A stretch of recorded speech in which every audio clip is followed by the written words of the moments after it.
It's Ronnie, and I'm here, and I'm speaking with two. Well, right now for me, because I just watched the movie, and I would say outstanding filmmakers right now at the moment, because you put a movie out that kept me really in there, and then it ended, and I was like, what? No, no, no, keep talking. But I'm here today with Darcy Weir and Gary King. So and we're here to talk about crop circle realities. So my first question basically is what what made you decide to make this film? Well, the short answer is I have an interest in the crop circle phenomenon. I've made a number of documentary films on the UFO phenomenon and the sort of extraterrestrial question. Are we alone? Are we being visited? Is the information being suppressed from the people, so to speak? And this documentary just zeroed in on the phenomenon of crop circles showing up around the world, but predominantly in Wiltshire in the UK.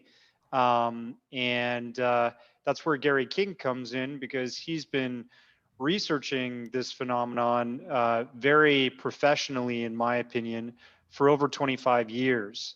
And you know, you probably saw some of the stuff that he's done in the documentary, but that's just it's like a fraction of the amount of research that he's done and on the ground, hands-on analysis, including recording videos and taking pictures from the sky with drones of these crop circle formations. And some of the videos that you saw in the documentary are actually his drone captures. Um, so yeah, I got involved initially because I was making other documentaries on the UFO phenomenon with a gentleman named Jaime Maussan. He's a Mexican news journalist that's been in the game for over 40 years, and he's been reporting on the many different facets of the UFO phenomenon or the extraterrestrial visitation question. And um, yeah, he switched me on to the crop circle stuff that he had accumulated from years of reporting and doing his visits out to the UK, meeting up with Gary, and started to piece together that story and try and give it a unique spin that other documentarians may not have focused on in the past. So then, Gary, this is basically just a kind of like a fruit of your labor over the years, then, in a sense. Would you Some of say? it, yeah. Okay. I've been at it for 25 years now. I started in 1997, just out of curiosity, really. I was investigating various things at the time, mostly predominantly. I've been involved in martial arts for years, and I was very interested in Chi. And I met a teacher who had been visiting the crop circles, and he took me over. And once I went into one, I just had lots of questions, and I kept visiting them and asking questions and reading books and attending lectures, and it went on from there really. And then in 2007, I was present with two other people. We decided to conduct a night watch, and we watched a field that was kind of famous for crop circles. And we picked the date because it was the 7th of July 2007. So we thought, lucky 777, let's have a Nice. go. And we sat on top of a hill in the freezing cold with blankets wrapped around us, drinking hot tea. And then there was a big flash of light, and there was 1,000-foot crop circle in front of us in the darkness with 150 circles. And that kind of launched me into the public eye with media interviews, and requests for lectures and so on have continued ever since. Wow. Wow. So I got a question. How many crop circles have you seen in real life? I estimate that I've physically visited, at least 850 to 1,000 crop circles in the last Wow. 25 years. Many times I visit them more than once, either for research purposes. In 2008, I was asked to conduct a tour. Well, actually, it was 2007. That's when I met Jaime Maussan. He asked me to take a group that he brought over from Mexico to a crop circle. And after I'd taken them round and he realized that I knew quite a bit about these, he said, well, you should do this more often. So word of mouth spread and I started doing tours, and that became a very interesting sociological experiment, because I would be able to watch people's reactions emotionally or sometimes physically by actually physically going into a crop circle. I watch people either break down in tears or become high, like they're on some kind of drugs, or there's a range of emotions that and different people go through just by walking inside the perimeter of a crop circle, which has also been very interesting to my research. So what was it like for you the first time you walked into a crop circle? It was pretty magical, actually. It's I was going through a kind of life change at that particular time. So, and I'd met this teacher that was explaining things about chi, the concepts of chi and energy from a martial arts standpoint to me in different ways that I'd never really been explained in that fashion before. And then during the conversation, he mentioned that he'd been over to the crop circles, and I said, "Oh, I'd like to go." And I went with him. And when we got into Wiltshire, the hot spot is a place called Alton Barnes in the centre of Wiltshire.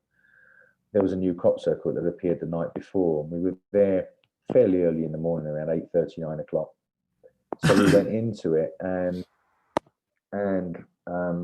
he was a kind of magical guy. He was my teacher for over 10 years, and he took me into this crop circle, and he laid me down at a junction where two paths crossed.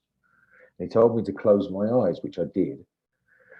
And when I closed my eyes, I almost immediately fell into a kind of weird dream state where I saw all this wheat laying down in crossovers, like one go down, then another one go down, and it shocked me because I just that second closed my eyes.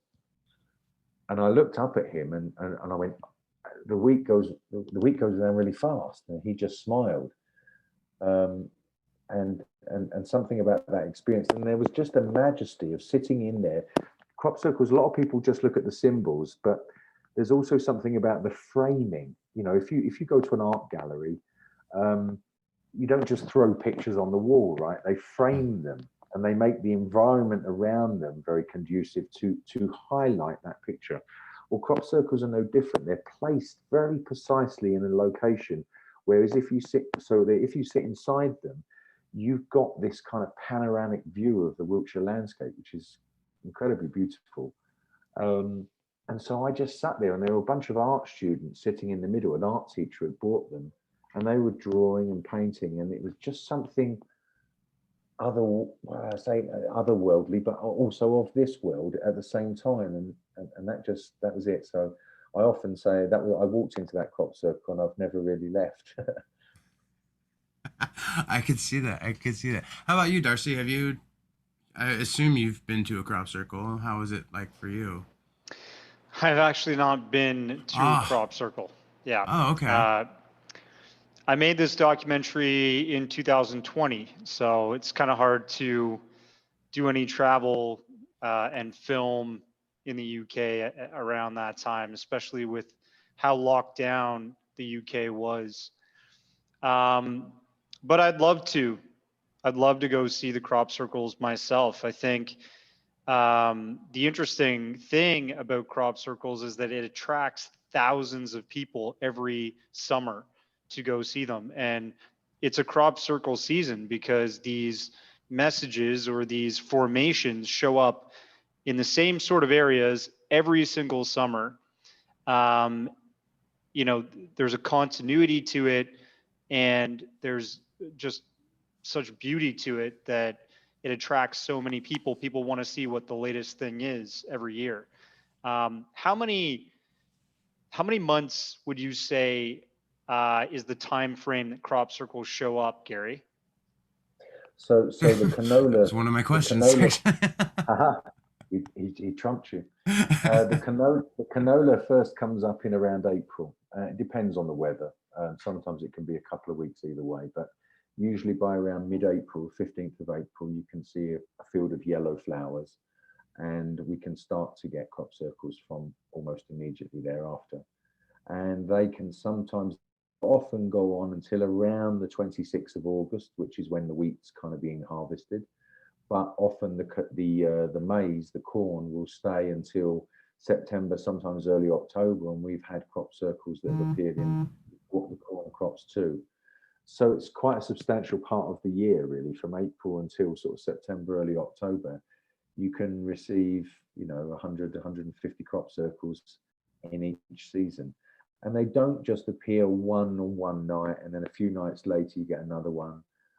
Quite often you will get 3 one night, 5 the next. On 777, there were 7 crop circles in one night, including the one night I was Wow. witness to. So a lot of people don't actually know that or appreciate the fact that there's this. It's not just the odd one that's thrown out here and there. That sometimes you will have trouble visiting them physically in one day because there are so many and you can't get around and take your time. What are the theories as to why they're only during pretty much the more spring to summer months? Because there's That's no when crop grows. Yeah, That's there's no true. There's crops in the nothing there, I winter. guess. Yeah, there's nothing there. Sorry. Yeah. Should have thought about that. So, is there any But what, real? well, I would add, I just made a piece for television about ghost crop circles, and so it's happened on 2 occasions that I've now.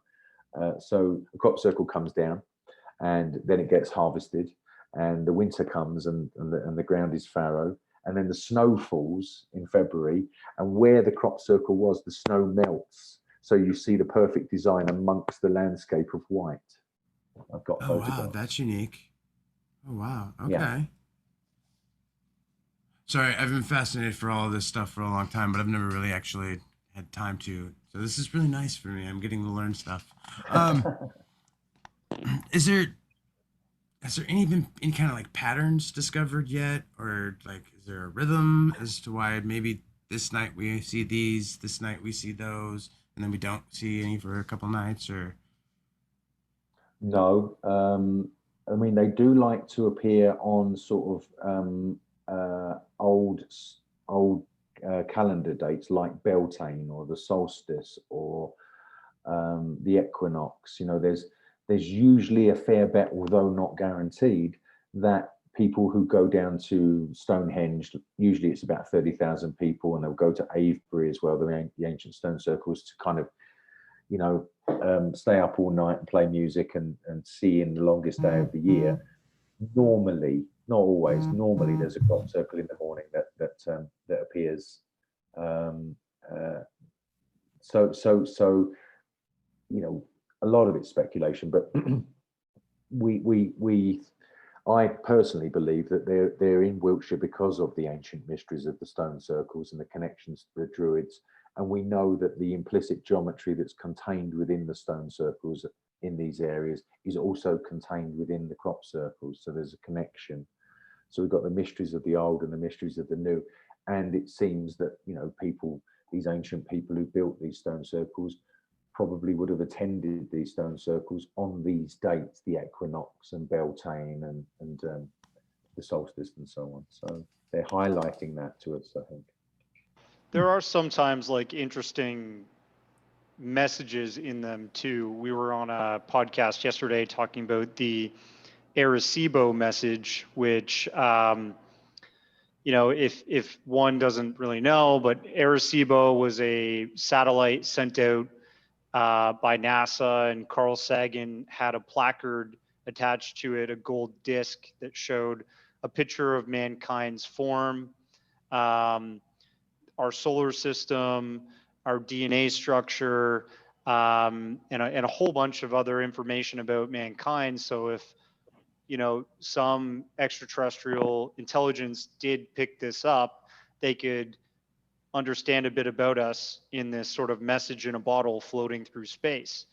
And a crop circle showed up in 2001, which has been called the Arecibo crop circle, because the exact message that's etched into the satellites that was sent with this satellite is replied to in the crop circle formation. It shows the form of that alien race, their DNA structure, how it was different and had silicon in it, and their technology they use to send radio waves and stuff. We use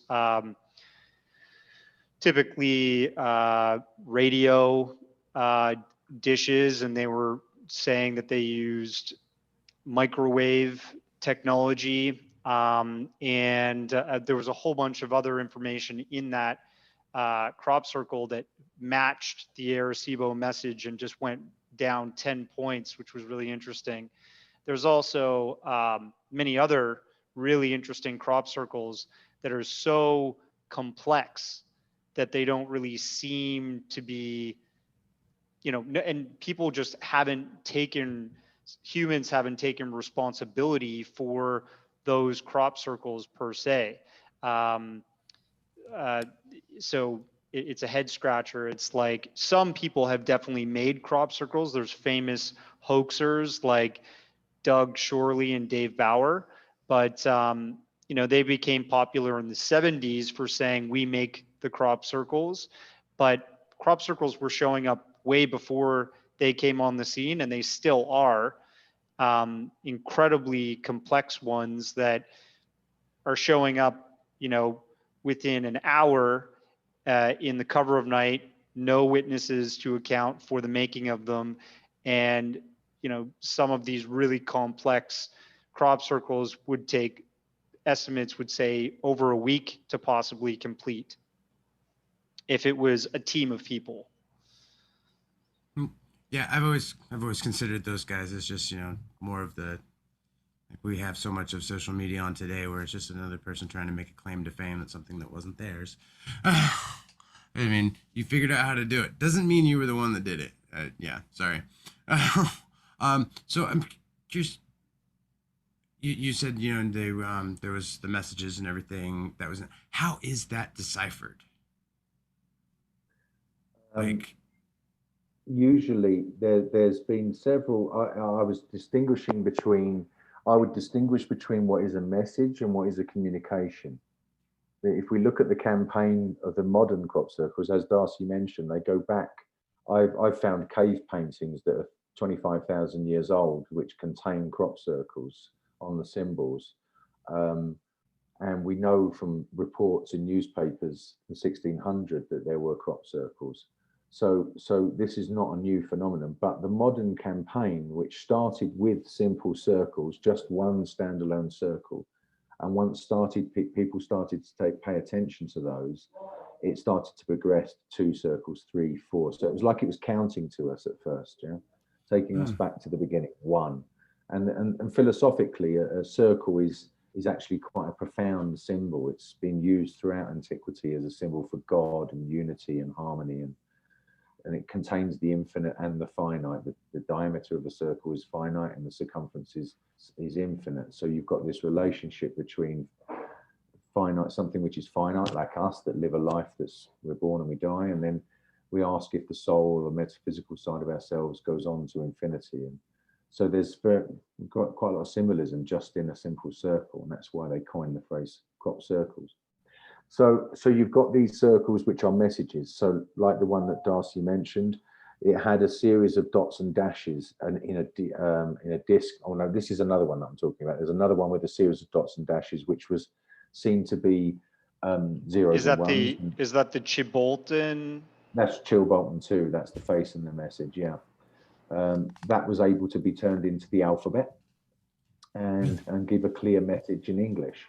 There's others which have given us ancient mathematical formulas like Euler's equation, which is said to be the most beautiful equation in the world because it unites algebra and geometry and mathematics and calculus and so on. These 4 equations go together to create this wonderful, very deep mathematical equation. So interspersed amongst the crop circle campaign, there have been these ones which have given us very specific messages in our standalone crop circles. But when we look at the whole of them, and there are now something like 7,000 worldwide and Probably about 3,500 of those to 4,000 are in England. Then we have 5 categories. We have religious or philosophical symbols such as the yin yang, the cross of Christ, or the tree of life in the Kabbalah, or the Jewish menorah, or symbols which we as humans have devised over the ages to try and understand divinity or the mystery of creation and so on.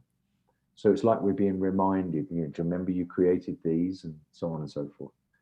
Then we have, of course, geometry, and geometry is again connected to philosophy because that goes back to the ancient Greeks, and there is an order to the world in regards to number.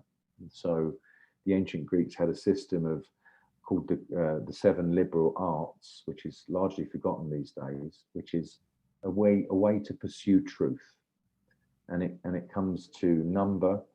Geometry, which is number in space. So a triangle is 3 in space, a square is 4 in space, and so on.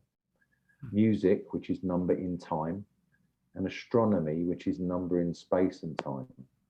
And then the other 3 liberal arts were grammar, logic, and rhetoric. And it's a way to work through your mind to try and establish truth. That's another category of crop circles. Then we have animals and insects, dragonflies, birds, and so on. So it's like we're being, reminded about nature and the connection to agriculture and nature and pesticides and maybe what we're doing to the planet. There's all sorts of connotations to that. We just haven't found what's fully saying yet, in a sense. Exactly, because the communication isn't over yet. It's still ongoing. We're part way through the book, and we don't know where the end of the book is coming. We're trying to pull as much from it. So like Tolkien, okay. And then we have this category that's completely abstract. We can't decide what they are at all. They're asymmetrical, or sometimes they're symmetrical, but they're just seemingly abstract designs with crescents and circles and so on. But the meaning and the definition, the dictionary definition of abstract, is quite profound because it talks about connecting with other realities. So, Darcy's documentary, Crop Circle Realities, actually becomes poignant when you use those kinds of words. So when we kind of, sort through in our mind and we lay them out on the table, it's like humanity's getting a therapy lesson. The context of Wiltshire is that this is where farming began. It's where we moved as a species from hunter-gatherer to being farmers. And so this is a very pivotal moment in our history when we changed and got our energy from different sources. So the context of the area and where the stone circles are is also connected. And it's like we're having our cards laid on the table and being reminded of our progress and asked to reflect on where we are now. And it's like any therapy lesson, right? If you go to a therapist and you say, I've got some issues, they try to lay your cards on the table and find out where you've been and what decisions you've made. And then you can analyze if you've made some bad decisions and decide to make different decisions to go forward. And I believe that's what the crop circles are to us. They're like humanity's cards on the table and giving us opportunities to reflect on the good things that we've done and possibly some of the bad things that we're doing now, and giving us chance to make choices to move forward in a different direction. And it might be, a direct sort of message saying somebody's watching you from out there, someone seeing what's happening on your planet, and this is what we think.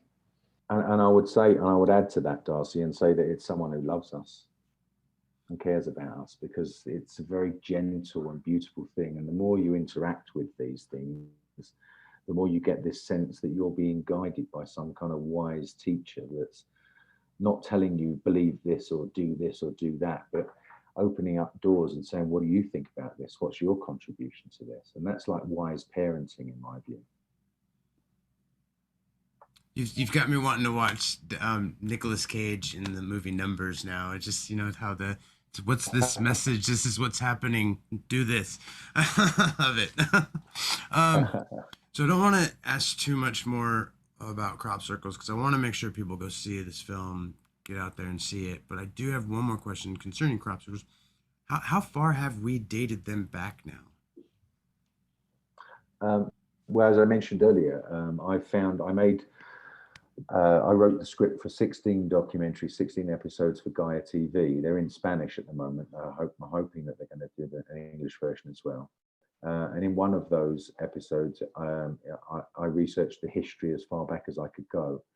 We definitely have copper plate engravings from 1649, which tells a story of a man who asked a labourer to cut his field, and the labourer apparently asked for too much money, and the farmer sent him on his way and said, "No, I'd rather get the devil, do a deal with the devil to cut my The field. devil shall mow.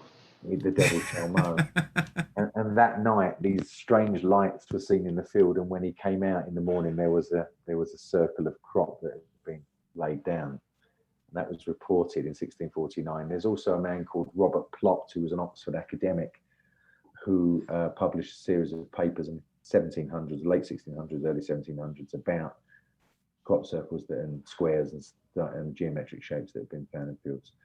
But I found cave paintings, an Australian cave painting, which has got sort of animal symbolism. It's got people which have got couple of long fingers, and then it's got this kind of concentric circle design above them, which looks a lot like a crop circle. I mean, it might not be, because in my research of ancient cave paintings, 75% of the symbols around the world are geometric. They're spirals or circles or triangles or squares. So early man was very preoccupied with the subject of geometry.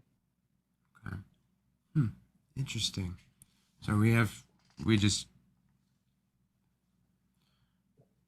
it's just interesting with it. We can go all the way back to cave days and see this. It's just, so it makes us always, it's those things like that have always made me think, well, honestly, there's got to be something here, and these guys that say that they're doing it aren't real, because I mean, it was done way before them.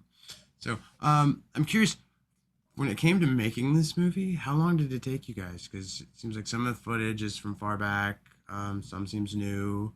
I'll let you answer that. Yeah, it took a better part of 2020, and now just being released in 2021. So, over a year.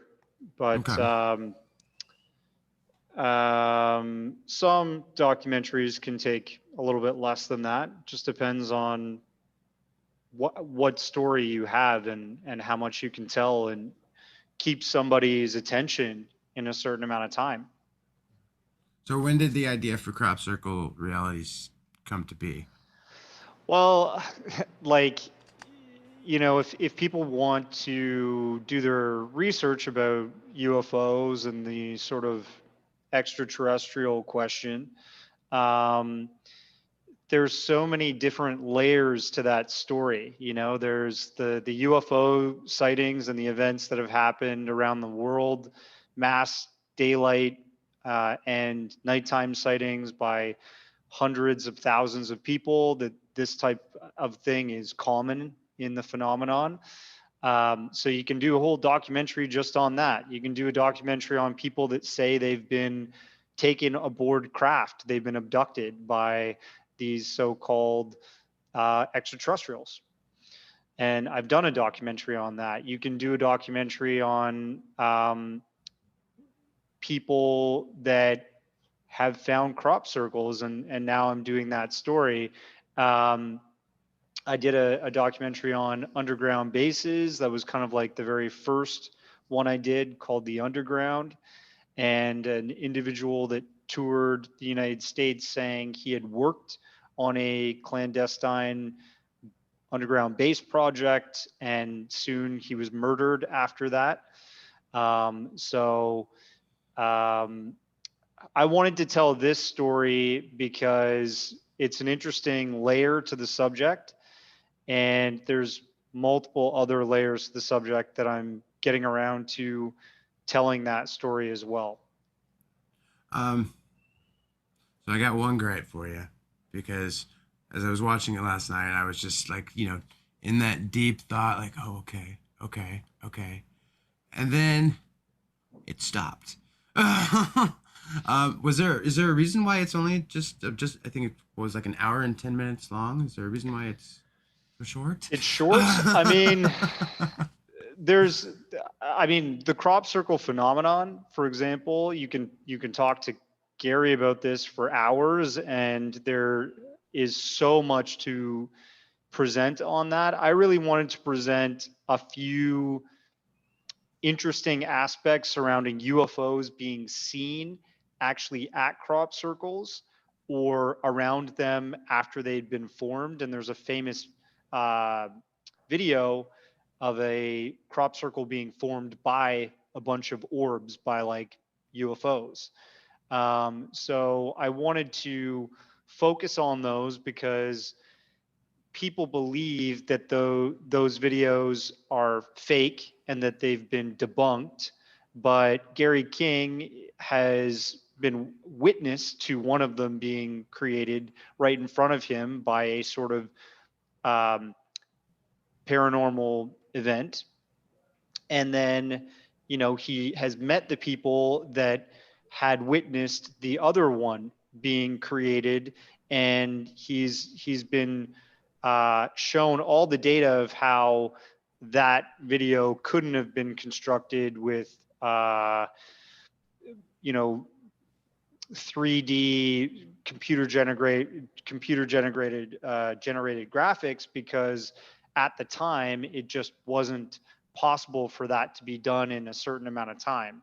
You know, so I kind of wanted to focus on that story, and then the crop circles and some of the messages that they've had, and Jaime Maussan's thoughts on them, and Gary's thoughts on them, and his ground research, his analysis on the ground, boots on the ground in England.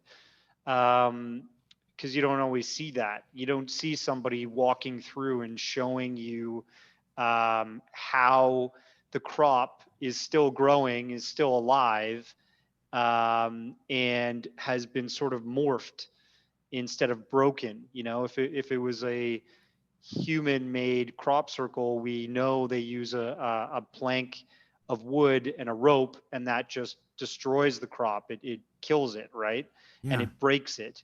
And the ones that seem to be made from another source than humans are still growing. They're healthy, they're flourishing, and they've been sort of melted into this pattern. So I wanted to just talk about the facts of the stranger elements to some of these crop circles that seem to be from another source, made by another source. And maybe I'll make another documentary to cover all the other stuff I've learned since, I closed down the story at the end of this one. I don't know. Nice. So a series on a whole docu series on it. That sounds nice.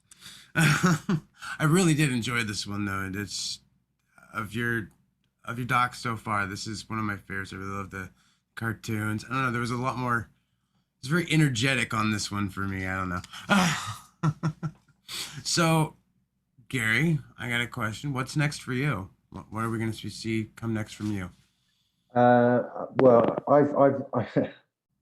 I've written a book, and it's sat on my computer for the last 2.5 years because I'm just not happy with it, because it's cold and sterile and written sort of, I suppose, more leaning towards the academic. And so I have 3 children. I talked to my eldest son recently, and I said to him that I'm just not happy with this book. People keep asking me now, when are you going to release your book? When are you going to release your book? And it's just not right.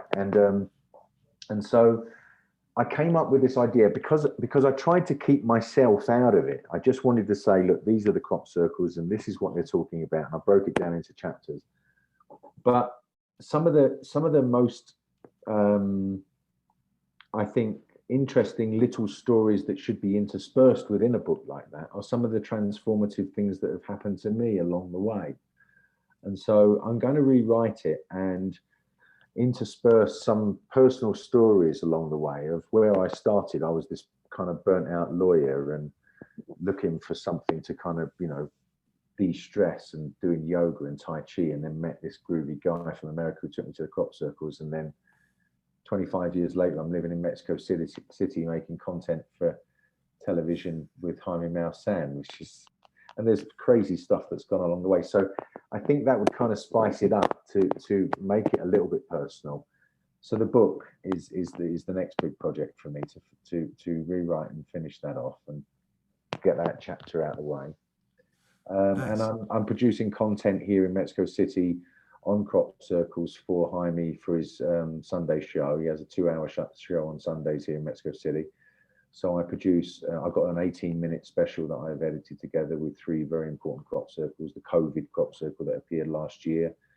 I've done some research on that and spoken to a man called Professor Jerry Croft from Los Angeles, who basically went into this symbol, and we found stuff about spike protein 8 and how it's connected to our immune system, and it was all laid out in a crop circle, right, in a field in June. So that's been interesting.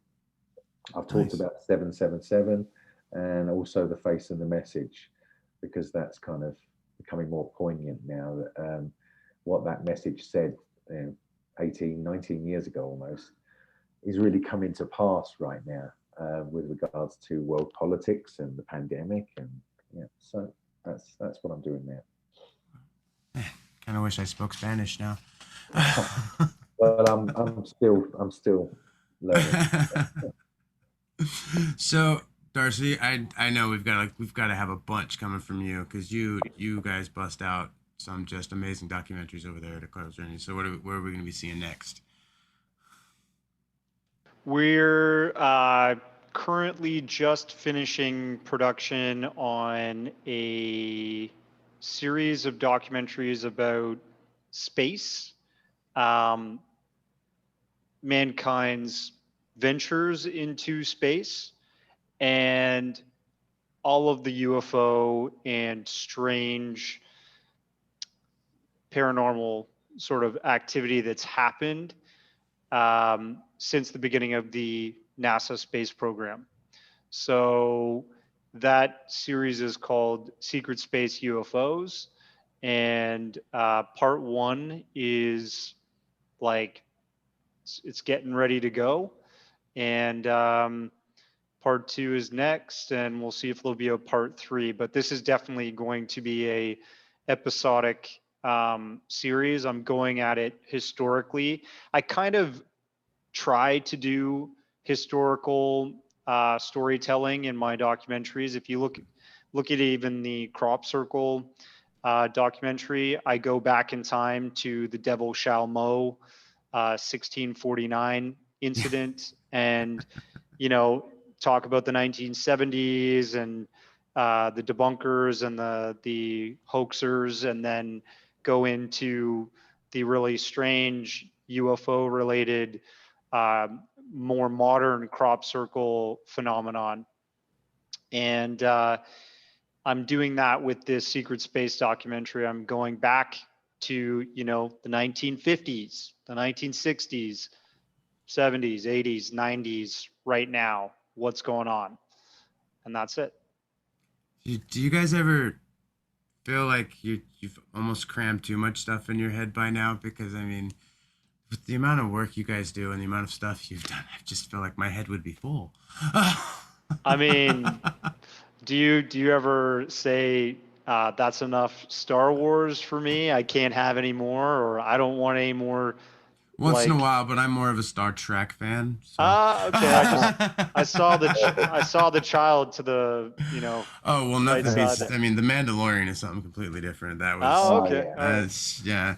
So you want more of that, and I think the appetite for my sort of research into this phenomenon is not quenched yet. Like, I'm still going down as many avenues as I can to tell more stories about this, because in a certain way I feel a bit like an activist. I feel like it's important to show this side of history to people in my voice, because it's something that's just not spoken about enough, I think. And, you know, if one day we do find out we're not alone in the mass media, not just on my spooky documentaries, then, you know, maybe that'll vindicate some of the work I've been trying to put out over the past years.